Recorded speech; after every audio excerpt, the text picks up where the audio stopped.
हाणोके दौर में जदीद सहूलतुनि जे करे माण्हुनि जी तिर्ज़े ज़िंदगी मटिजी वई आहे। मथां वरी महांगाई त न रुॻो ग़रीब अवाम पर विचोले तबिके जे माण्हुनि जा लाह बि कढी छॾिया आहिनि। केतिराई माण्हू ऑफिसुनि में केतिराई कलाक हिक जाइ ते वेही कमु करण जा आदी हूंदा आहिनि, जंहिंजे करे उन्हनि जी अखियुनि ऐं दिमाग़ी सिहत ते त असर पवनि था, पर घणी वेहक करण सां केतिरनि ई माण्हुनि जो पेट ॿाहिरि निकिरी ईंदो आहे। पेट या वज़न वधण जे भव खां माण्हू खाधो खाइण घटाए छॾींदा आहिनि, जेको वरी उन्हनि जी कमज़ोरीअ जो ई सबबु बणिबो आहे। पर परेशान थियण जी ॻाल्हि नाहे। असां इहो मसइलो हल करण जा तमामु बहितरीन घरेलू तरीक़ा आंदा आहिनि, जेके न रुॻो वधियल पेट ऐं वज़न घटाइण में फ़ाइदेमंद साबित थींदा, पर तव्हांजी गॾियल सिहत बि बहितर रहंदी ऐं तव्हां कंहिं बि कमज़ोरीअ खां महफ़ूज़ रहंदा। सभ खां पहिरीं आहे नारियल जो तेल। नारियल जे तेल में सब्जियुनि जे तेलनि जहिड़ियूं ख़ासियतूं हूंदियूं आहिनि। उन में अहिड़ा त सिहतमंद जुज़ मौजूदु आहिनि जेके गॾियल सिहत ऐं वज़न खे बरक़रार रखनि था। नारियल जो तेल न रुॻो खाधा पचाइण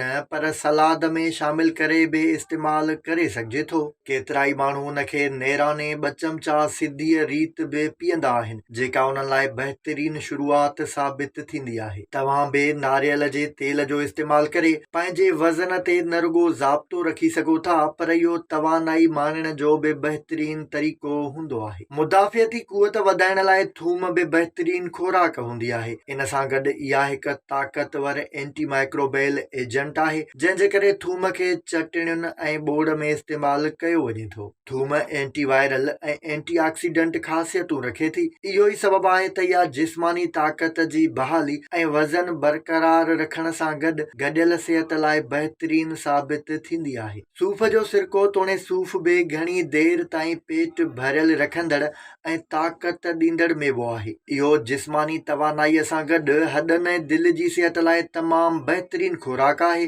पर सूफ़ देर हज़म हूंदो आहे, उन करे उनखे खल लाहे इस्तेमालु कयो वञे त बहितर रहंदो। सूफ़ जे सिरके में मौजूदु एंटी ऑक्सीडेंट्स आंडनि जी चर्बीअ खे ॻारींदा आहिनि। इहो ई सबबु आहे त इहो वधियल पेट ऐं वज़न घटाइण लाइ तमामु बहितरीन खुराक तौरु मशहूरु आहे। वज़न घटाइण लाइ दालचीनी बि तमामु जादुई असर रखंदी आहे। उनखे सलाद, फ्रूट चाट, ग्रीन टी या खीर वारी चांहि में बि सवलाईअ सां इस्तेमालु करे सघिजे थो। दालचीनीअ जो थोरो पाउडर वज़न खे वॾी हद ताईं घटाइण में वॾो मददगार साबित थींदो आहे। उन खां सवाइ खाधनि में ज़ाइके, रंग ऐं फ़ाइदनि जे लाइ इस्तेमालु कई वेंदड़ हेड बि मुदाफ़ियती क़ुवत पैदा करण जी बहितरीन खुराक आहे। जेकॾहिं तव्हां हेड खे गरम खीर में मिलाए पियो था त इहा न रुॻो तव्हांजी सिहत जो ख़्यालु रखंदी, पर तव्हांखे ताक़त बि मिलंदी ऐं इन सां वज़न बि बरक़रार रहंदो आहे।